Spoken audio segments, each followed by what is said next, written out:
Good evening, and welcome to Nox Historia. Tonight we travel to the world of ancient Babylon. So before we go anywhere at all, let yourself arrive here first. Feel the weight of the day loosen from your shoulders. Let the bed take that weight instead.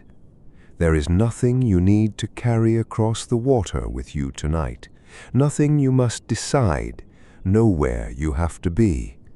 Your breath can slow now, in and gently out, and again a little softer.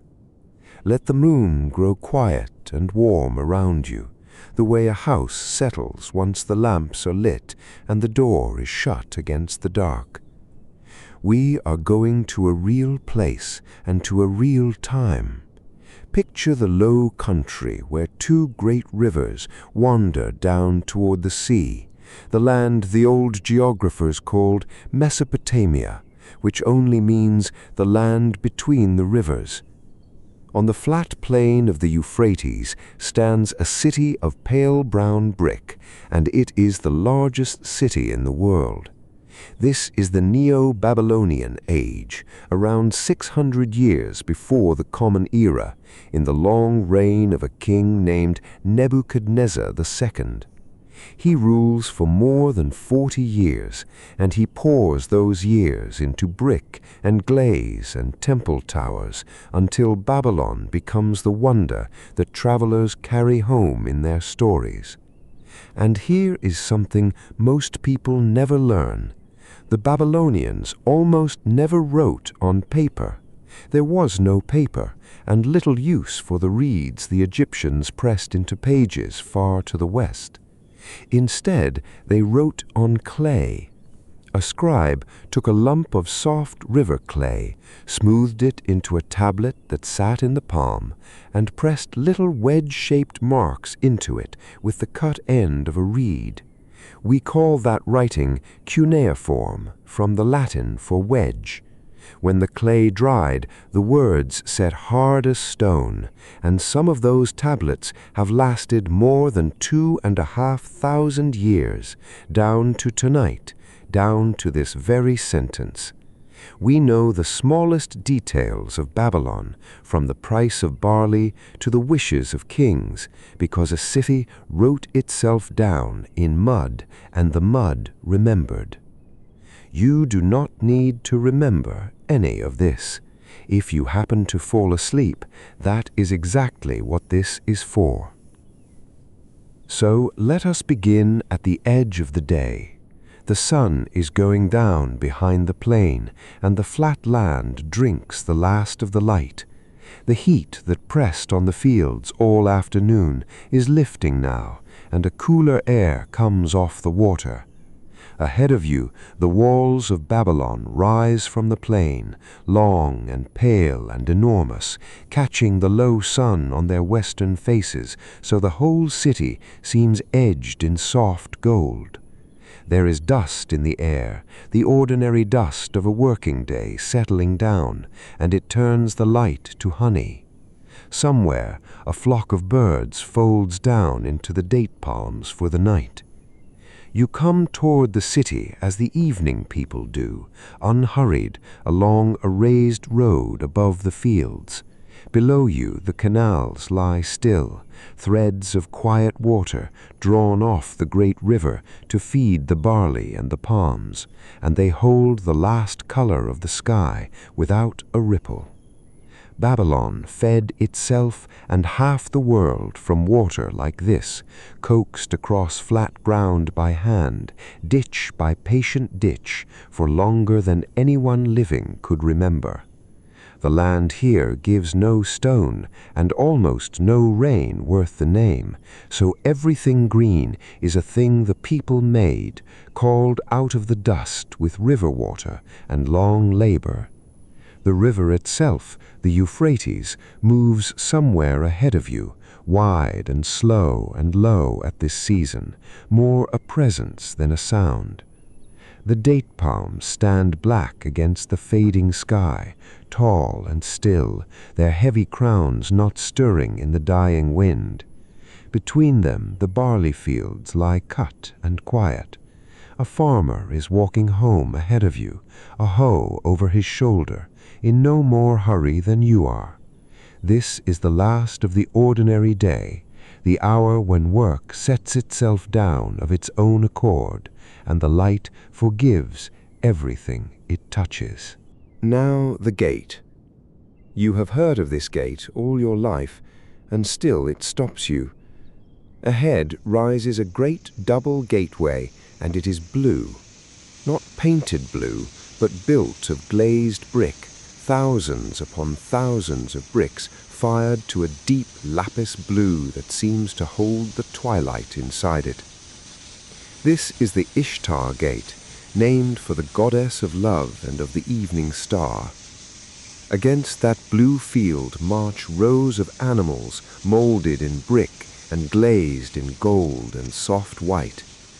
There are bulls sacred to the storm god, and there is a stranger creature, a slender dragon with the neck of a serpent and the feet of a bird and a lion, the beast that belongs to Marduk, the great god of the city. In the low light the animals seem to walk. Let your eye follow one of the dragons along the wall, and let your feet slow to its pace. We know this gate so well because a great deal of it still stands, though not here. A German archaeologist named Robert Coldway came to dig at Babylon in the year 1899, and he and his workers spent the better part of 2 decades lifting the city out of the earth. They found the fallen glazed bricks of the Ishtar Gate, packed them away, and carried them north to Berlin, where the gate was patiently rebuilt inside a museum. If you ever stand before it there, in the Pergamon, you are looking at the very bricks that are rising blue in front of you now, in the cool of this evening, 6 centuries before the Common Era. Pass beneath the gate, and you are on the Processional Way. It is a broad, straight avenue, paved and walled, and it runs into the heart of the city like a river of its own. Along the walls on either side of you walk lions, dozens of them, each one moulded in brick and glazed, striding with an easy grace against a ground of blue and cream. These are the lions of Ishtar. Once each year, at the great New Year festival, the statue of Marduk was carried down this very road in a procession that drew the whole city out of doors, and the paving beneath your sandals was made grand enough to carry a god. Tonight it carries only you, and the quiet, and the first faint smell of cooking fires drifting in from the streets beyond the wall. Turn off the great avenue now into the ordinary city, because that is where the day is ending. The wide road gives way to a warren of narrow lanes between high blank walls, and the walls are the same warm brown everywhere, because the whole city is made of one thing, the mud of the river. Bricks were shaped in wooden frames and left to harden in the sun, and out of that simple stuff Babylon built houses and palaces and temple towers alike. The lanes are shaded and cool now that the sun is down, and they turn and turn again, and you let them lead you without minding where. You pass the last of the day's market as it folds itself away. This is not the crash and shout of noon, only the soft after-hours of trade, a seller stacking baskets, a few last words over the price of dates, someone rolling a jar of oil into a doorway for the night. Babylon had no coins as we would know them, not yet. People weighed out silver by the shekel, or simply traded barley and oil and wool and dates against each other, keeping the count on little clay tablets tucked into a sash. The murmur of it settles as you pass, voices lowering, a door drawn shut, the day letting go of its business. Let us step now through one of those doorways into a home. Most Babylonian houses turn their back on the street and open instead onto a small courtyard within, a square of open sky in the middle of the rooms. You come in out of the lane, and the courtyard holds the blue of the deepening evening overhead. The floor is swept earth, cool underfoot. A few rooms open around you, low and plain, their walls thick against the summer heat and the winter chill. In one corner, a large jar of water stands in the shade. Nothing here is grand. Everything here is enough. The heart of the house is the hearth, and it is glowing now. A small fire of dung cakes and palm wood burns low and steady, more coal than flame, and beside it stands a round clay oven for the bread. The light from it is the warm, moving, honey-colored light that people have gathered around since long before there were cities at all. It touches the earthen walls and makes them soft.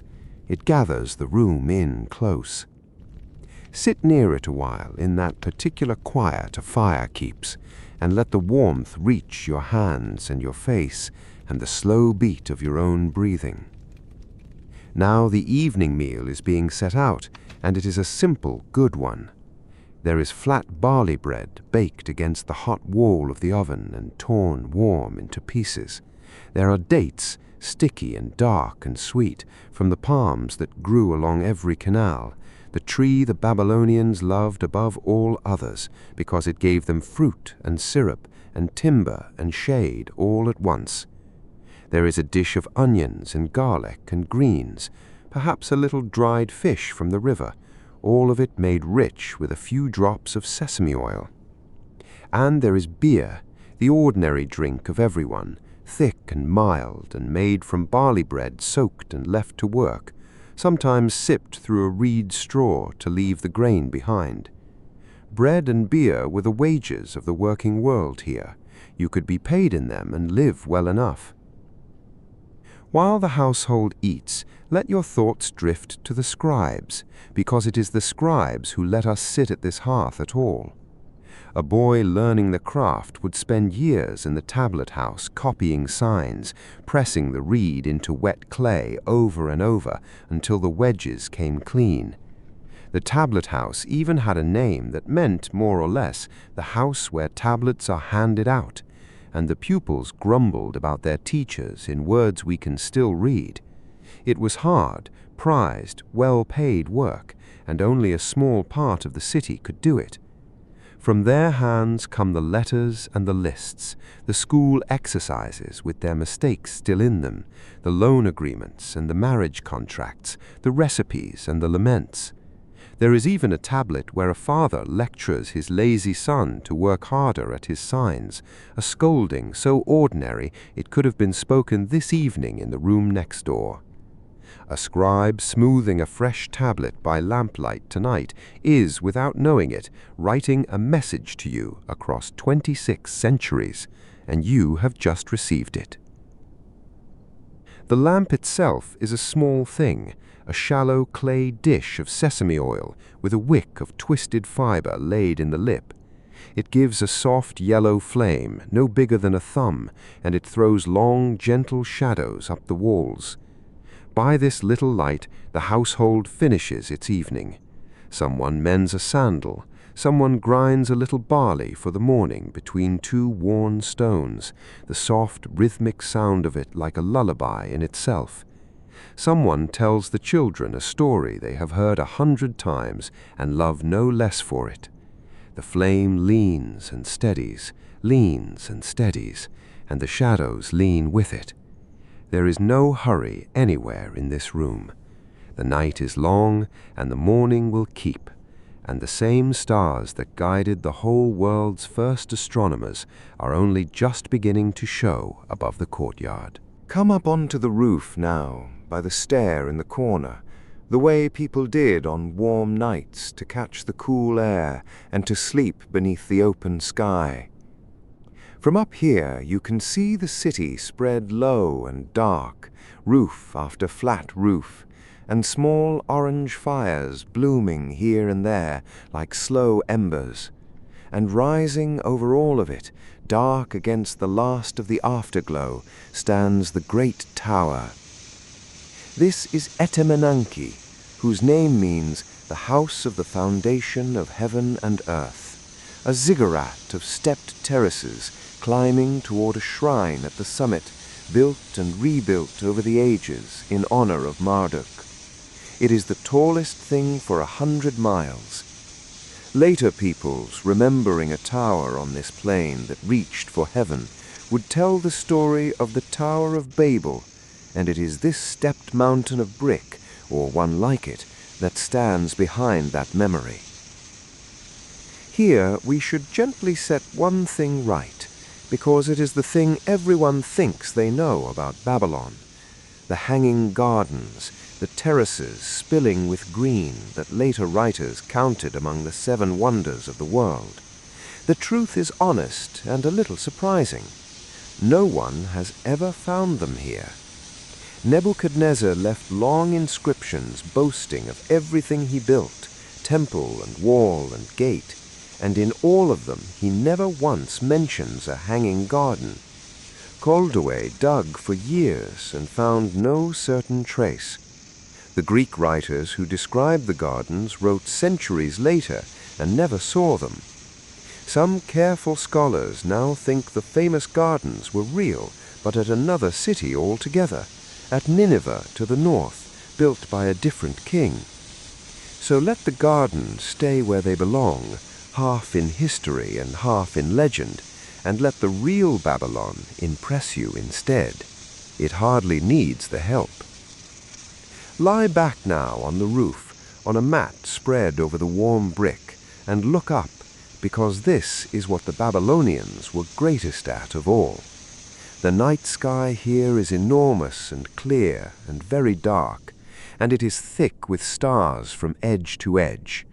Night after night, year after year, on the tops of temple towers, just like the one behind you, Babylonian watchers wrote down what they saw, which star rose where, when the moon dimmed, where the wandering planets stood among the fixed lights. They kept these records for centuries without a real break, the longest run of careful watching in the whole story of science. And we still have those tablets, the astronomical diaries, and can read the very nights they marked. And from all that patient looking came gifts you still use tonight without a thought. The Babylonians counted not in tens as we mostly do, but in 60s, and that count has never left us. When you split an hour into 60 minutes and a minute into 60 seconds, you are counting the Babylonian way. When you carve a circle into 360 degrees, that is their arithmetic too. They divided the band of sky the sun travels into 12 parts and gave each a sign, and those signs are the zodiac you still half remember, the ram and the bull and the twins, drawn first on clay under this very sky. Somewhere far above you, the same stars they named are turning on slowly, keeping the same patient time. Let the sky hold you there a while, and let one last thought rise with the stars. The Babylonians told a story of how all of it began, the Enuma Elish, chanted aloud each new year in the streets below. In it, the young god Marduk brings order out of the restless deep, and sets the moon and the stars in their courses to mark the days and the seasons, so that time itself has a shape, and the nights follow one another in a trustworthy round. And they kept another older story too, of Gilgamesh, a king who went to the ends of the earth, searching for a way never to die, and learned in the end that the gift he was given was simply the life he already had, the bread and the beer and the work and the sleep. We know his story because it was pressed into clay and buried and dug up again and slowly read, word by patient word, in our own time, which is, in its way, the whole of what this city has to teach on a night like this, that the small ordinary evening, the fire and the bread and the lamp and the stars is the thing worth writing down, that it is enough to have been here under these lights for a while. The lamp in the room below has burned low now, the fire has settled to embers. Across Babylon the last voices have gone quiet, and the great blue gate stands cooling in the dark, and the tower keeps its watch over the sleeping town, as you, perhaps, are sleeping now. The river moves on somewhere in the dark, patient and low, the way it has moved for 6,000 years and more, carrying the night gently downstream. So let go of the last of it, whatever you are still holding. Let the plain grow dark. Let the stars keep their own count without you. There is nothing left to do here but rest, and the whole quiet weight of Babylon is on your side, wishing you well. Sleep well, and when you are ready to travel again, Nox Historia will be waiting. Good night.